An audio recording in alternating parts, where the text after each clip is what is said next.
بسم اللہ الرحمن الرحیم۔ وائس آف جرمنی کی اردو نشریات کے ساتھ آپ کی خدمت میں حاضر ہیں۔ سامعین، کل ہم نے پنجاب اسمبلی نے جو تحفظ بنیاد اسلام ایکٹ پاس کیا تھا اس پر گفتگو کی تھی۔ اس کی کچھ مزید تفصیل جو ہے وہ اب علم میں آئی ہے۔ ایک تو اس میں یہ ہے کہ اس ایکٹ کے تحت جو سزا کا پیریڈ رکھا ہے انہوں نے، وہ 5 سال قید اور 5 لاکھ روپے جرمانہ ہے۔ اور یہ بھی جو ایکٹ بنایا گیا ہے بظاہر یہی نظر آتا ہے کہ یہ قائد مسلم لیگ نے کریڈٹ لینے کے لیے، سیاسی گیون جیسے کہتے ہیں، ون کرنے کے لیے اس ایکٹ کو متحرک کیا ہے، کیونکہ قائد اعظم مسلم لیگ ہی نے یہ شوشہ چھوڑا تھا اور جو بھی قراردادیں وغیرہ پاس ہو رہی تھیں وہ انہی کی طرف سے پیش کی جا رہی تھیں، اور اس ایکٹ میں بھی وہ سب سے زیادہ اہم رول انہوں نے ادا کیا ہے۔ اور اس معاملے میں بھی جو ماضی کی مثالیں ہیں اس سے تو یہی ثابت ہوتا ہے کہ تمام ایسی جو مذہبی فائدے اٹھانے کی کوشش کی گئی ہے، سیاسی طور پر فائدے اٹھانے کی کوشش کی ہے مذہبی پہلوؤں سے، اس کا کوئی فائدہ کسی بھی سیاسی پارٹی کو اب تک نہیں ہوا۔ لیکن نہ جانے کیوں ابھی تک یہ رواج پاکستان کی سیاست میں رائج ہے، خصوصاً پنجاب میں، کہ سیاسی جو مذہبی کارڈ ہے اس سے سیاسی فائدہ اٹھانے کی کوشش کی جاتی ہے، جبکہ عملاً ایسا ممکن نہیں ہوا۔ اب جن لوگوں نے یہ پاس کروایا ہے وہ شور ڈال رہے ہیں، بار بار کہہ رہے ہیں کہ مذہبی رواداری کو فروغ میں سنگ میل کی حیثیت ثابت ہوگا ہمارا یہ اقدام جو ہے۔ اب یہ پتہ لگ جائے گا محرم کے اندر، اب محرم میں کتنی مذہبی رواداری اس سے پیدا ہوتی ہے، اس ایکٹ سے، یہ سب سامنے آ جائے گا۔ اور پاکستان میں سمجھتا ہوں کہ واحد ملک ہے اسلامی ملکوں میں جہاں پہ محرم آنے سے پہلے ہی جو ہے علماء کے اوپر پابندیاں لگ جاتی ہیں کہ جی کسی کو ضلع بدر کر دیا جاتا ہے، کسی کو ضلع میں داخل ہونے کی کوشش نہیں کی جاتی۔ ایک لمبی فہرست ہے جو سینکڑوں میں ہوتی ہے، جس میں یہ ہے کہ صوبے پابندیاں لگا دیتے ہیں کہ فلانے صوبے کا مولوی ہمارے اس میں نہیں آئے گا۔ اس لیے مجھے 100% یقین ہے کہ یہ محرم میں سب کچھ وہی ہوگا جو پہلے ہوتا چلا آیا ہے، اور اس ایکٹ کا کوئی ایسا فائدہ جو بیان کیا جا رہا ہے کہ سنگ میل میں رواداری کے فروغ میں سنگ میل کی حیثیت اختیار کر جائے گا، وہ نظر آنا مشکل ہے۔ اس کی وجہ یہ ہے کہ اگر معاشرے میں تعلیم نہ ہو تو انسانی ذہنوں پر شعور سے زیادہ جذباتیت کا قبضہ ہوتا ہے، اور جذباتیت کو قراردادوں یا بل پاس کر کے ختم نہیں کیا جا سکتا۔ اس کے لیے بہرحال جب تک دلوں میں احترام نہ ہو، دلوں میں انسانیت کا احترام نہ ہو، اس وقت تک ایسی جو اسکیمیں ہیں وہ کامیاب نہیں ہوا کرتی ہیں۔ ہم نے جن خطرات کا اظہار کل کیا تھا وہ 24 گھنٹے نہیں گزرے تو وہ سامنے آنے شروع ہو گئے ہیں۔ اور مثلا مینیجنگ ڈائریکٹر جو ہیں پنجاب ٹیکس بورڈ منظور حسین صاحب ناصر، انہوں نے جو پریس کانفرنس کی ہے اس میں انہوں نے بتایا ہے کہ 100 سے زائد درسی کتب کی اشاعت پر اور ان کی تدریس پر مکمل پابندی عائد کر دی گئی ہے۔ اس کا مطلب یہ ہے کہ یہ پرانا پلان ہے جو خاموشی سے اندر چل رہا تھا، اور پہلے سے ہی انہوں نے یہ تیاری کر کے تو ایکٹ پاس ہوتے ہی ان 100 کتابوں کے اوپر جو ہے وہ پابندی لگا دی ہے۔ اور پھر وہ یہ کہتے ہیں کہ 10,000 دوسری کتب کو بھی ہم چیک کر رہے ہیں۔ اب دوسری کتب سے ان کی کیا مراد ہے؟ درسی کتب تو ہو گئی، وہ کہتے ہیں 1,000 میں پابندی لگا دی۔ اب اسی طرح وہ کہتے ہیں کہ متنازع مواد شامل ہوا ان کتابوں میں، جو دوسری 10,000 کتابیں ہیں ان میں متنازع مواد شامل ہوا تو ان پر بھی پابندی لگا دیں گے، اور جن بک سٹورز پر پائی گئیں ان کے خلاف جو ہے FIR درج کی جائے گی۔ اب یہ دوسری کتب اور متنازع مواد، اس کا فیصلہ کون کرے گا؟ اس کا مطلب ہے کہ جو ان کے ذہن میں نہیں آئے گی، جس کو سمجھ میں نہیں آئے گی، ان کے لیے متنازع ہوگی، اس کو یہ پکڑ کے اندر کر دیں گے۔ اور یہ ایک اسکیم کے تحت جو ہے وہ بعض کمیونٹیز کو گرد ہے وہ دائرہ تنگ کیا جا رہا ہے۔ میں سمجھتا ہوں خصوصاً شیعوں کے خلاف بھی یہ اقدامات کرنے کے لیے اسکیم بنائی گئی ہے، کیونکہ تحریک انصاف کو سمجھ جانا چاہیے تھا کہ یہ اقدام ان کی پالیسی کے خلاف ہے اور ان کو فیل کرنے کی سازش ہے، کیونکہ قانون بنانے کا طریق جو ہے وہ اختیار نہیں کیا گیا۔ مثلاً قانون بنانا ہو کسی چیز کا تو متعلقہ وزارت بناتی ہے، اس کے بعد پھر وہ وزارت قانون کو بھیجتے ہیں اس پر غور کرنے کے لیے، اور اس کے بعد وہ پھر وزارت قانون اس میں اگر کوئی تبدیلی کرنا چاہے یا اس کو پاس کر دے، پھر وہ اسمبلی کی قائمہ کمیٹی یا جو بھی اسمبلی کمیٹی بنائی جاتی ہے اس کے سپرد کیا جاتا ہے، اور پھر ان کی کمیٹی کی بحث کے بعد اس کی ایک شکل دے کے پھر وہ اسمبلی میں بحث کے لیے آتا ہے۔ لیکن جہاں کوئی سیاسی مطلب نہ کسی وزارت کی کمیٹی بنی، نہ قانون کی، نہ تعلیم کی، نہ مذہبی امور کی، یہاں ایک اسپیشل کمیٹی بنا دی گئی جس کے اندر ممبران اسمبلی سے باہر کے لوگ جو ہیں وہ زیادہ ہیں۔ اب مثلا مولانا الیاس چنوٹی صاحب، مفتی منیب الرحمان صاحب، تقی عثمانی صاحب، حنیف جالندری صاحب، اب یہ سب کراچی کے لوگ ہیں سوائے الیاس چنوٹی صاحب کے، اور طاہر اشرفی صاحب، مولانا زاہد الراشدی صاحب۔ اب یہ علماء جو ہیں یہ اس کمیٹی کے اوپر حاوی تھے، اس کے ممبر تھے، اور جو چند سیاسی ممبر انہوں نے لیے اس پنجاب اسمبلی سے وہ انتہائی غیر معروف لوگ تھے۔ اب یہ باقاعدہ ایک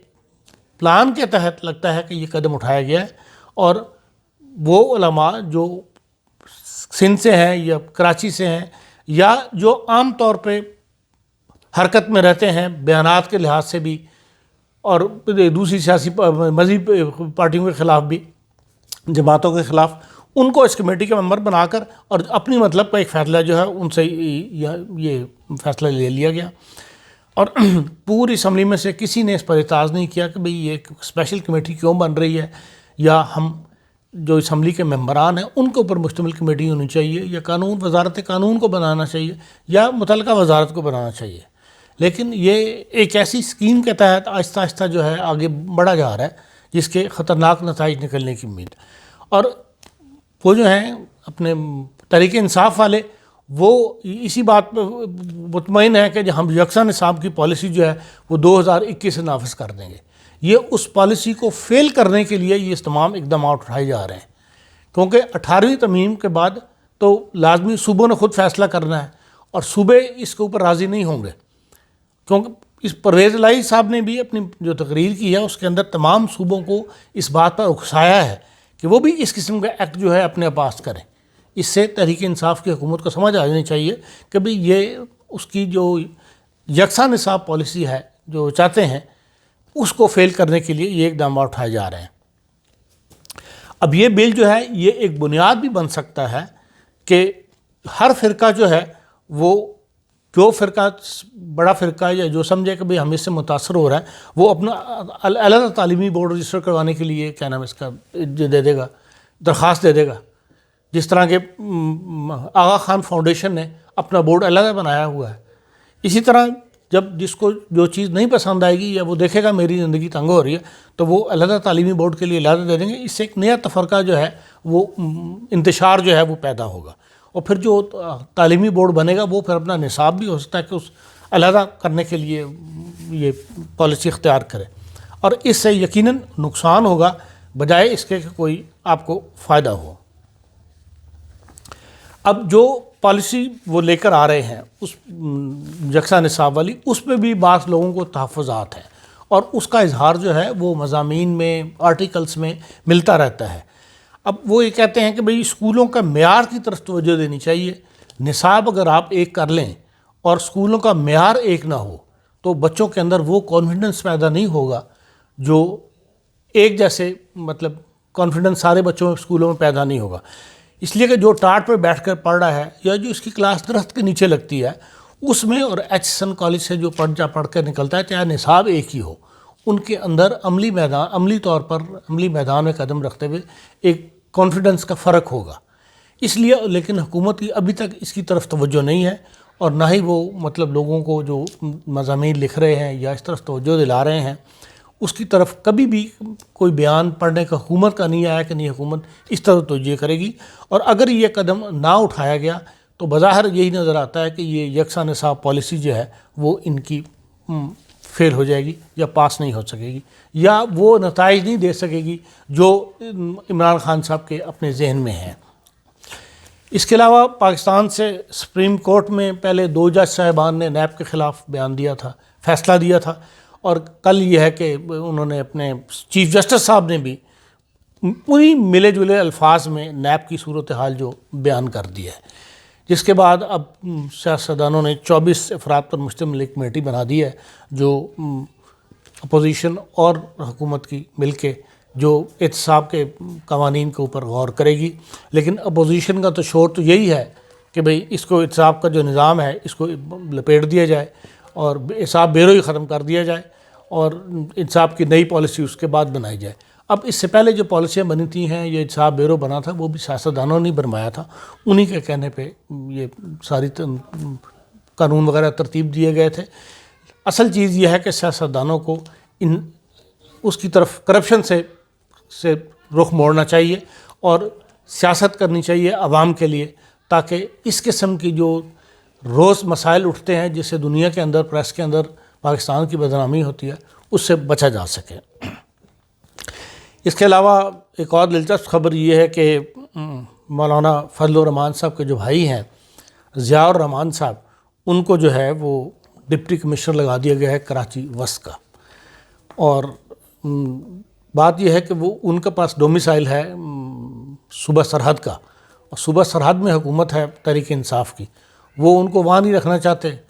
پنجاب میں بھی رکھنا نہیں چاہتے، اور کوئی ان کو قبول کرنے کے لیے تیار نہیں ہے. بلوچستان میں اگر لگا دیا جائے تو بلوچستان میں کوئی اتنا فائدہ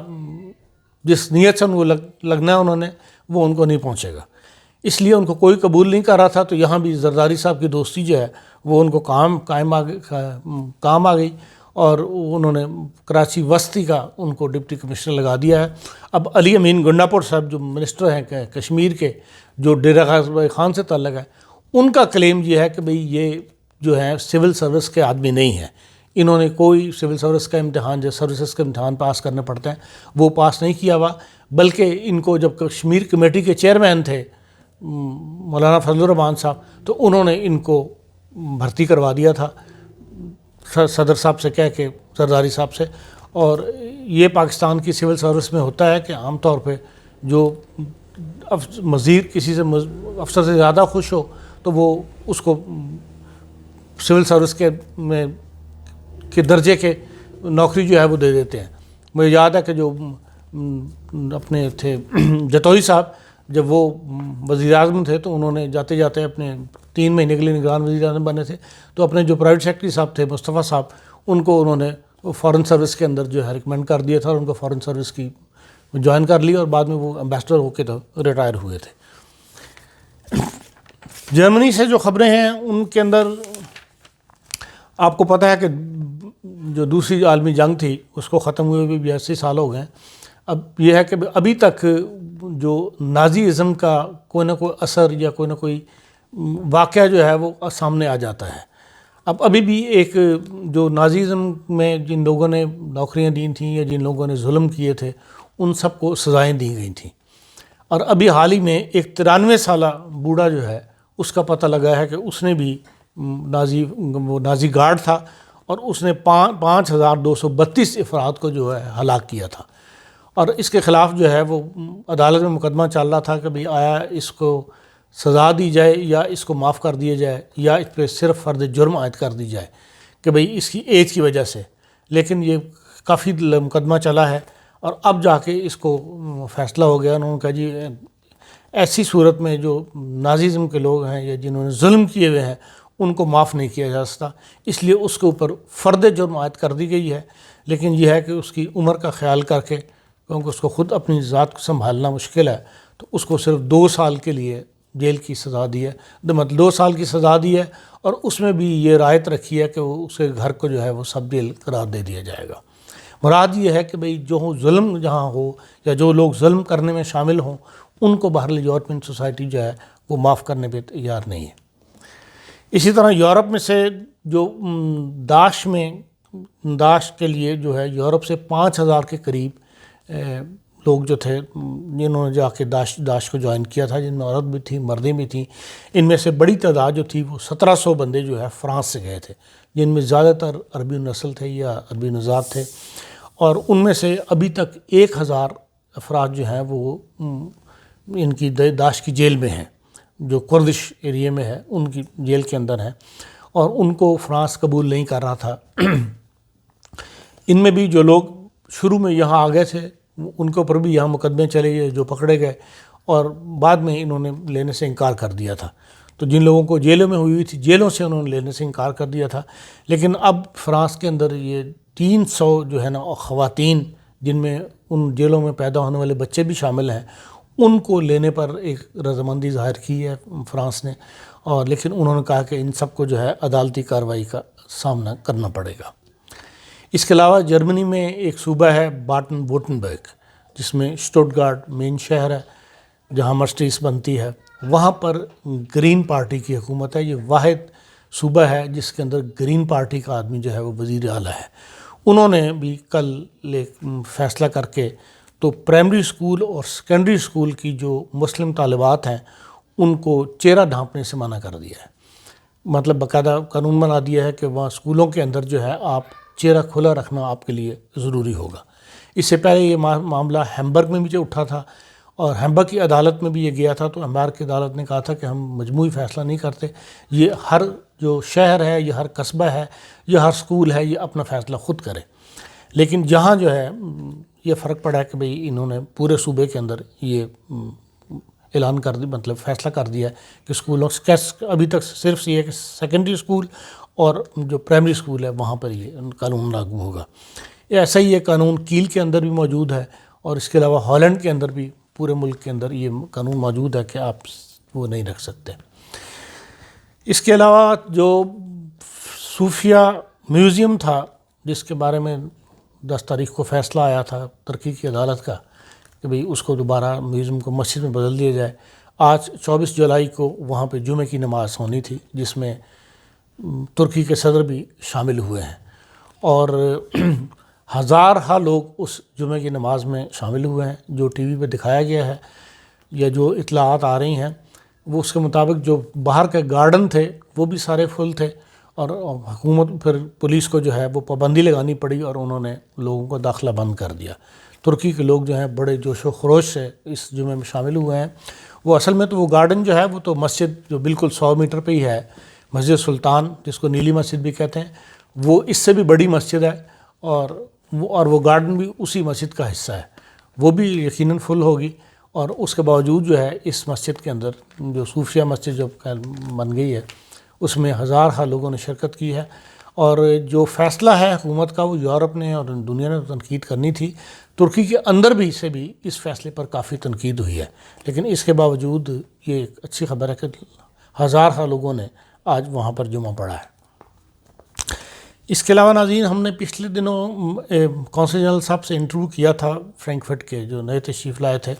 اور ان سے ذکر آیا تھا کہ بھئی جو عوام کی شکایت تھیں ان میں سے یہ تھی کہ 5 سال پہلے جو سفری قونصلیٹ کا انتظام تھا جہاں بڑے بڑے شہروں میں جا کر قونصلیٹ اپنا دفاتر قائم کرتی تھی، وہ سلسلہ دوبارہ شروع کیا جائے. اور ایک ٹیلی فون کا شکایت عام تھی کہ بھئی وہاں ٹیلی فون اٹینڈ نہیں کیا جاتا، یا اس وقت صبح کے وقت ان کا موقف یہ تھا کہ صبح کے وقت کیونکہ لوگ بہت زیادہ بیزی ہوتے ہیں، اپنی ونڈوز کے اوپر کام کر رہے ہوتے ہیں، پبلک ڈیلنگ کا ٹائم ہوتا ہے تو فون اٹینڈ کرنا ممکن نہیں ہوتا. لیکن آج یہ ہے کہ ساربروکن قونصل جنرل صاحب اپنا پوری ٹیم لے کے آج ساربروکن گئے ہوئے ہیں، اور وہاں پر انہوں نے ویزا جات کا اور پاسپورٹس کا کام جو ہے وہ آج کیا ہے. اور عید کے بعد جو ہے وہ کیا نام اپنے میونخ اور کولن کے اندر بھی قونصلیٹ کی ٹیمیں جائیں گی. اور جہاں تک ٹیلی فون کا نظام کے سماعت تھا وہ بھی لگ گیا ہے. اور یہ خبر میں فرینکفرٹ کے اپنے جرمنی کے ناظرین کے لیے بیان کر دیتا ہوں، اس نمبر کو نوٹ کر لیں، اور یہ اس کے اوپر صبح 9 بجے سے لے کے 12 بجے تک مستقل ایک آدمی اس ٹیلی فون کو اٹینڈ کرنے کے لیے موجود ہوگا. اور وہ فون نمبر ہے 069، فرینکفرٹ کا کوڈ ہے 6986785549. اس پر آپ رابطہ کر سکتے ہیں. ناظرین، اسی کے ساتھ آج کا پروگرام ہم ختم کرتے ہیں. اجازت دیجیے. اللہ حافظ.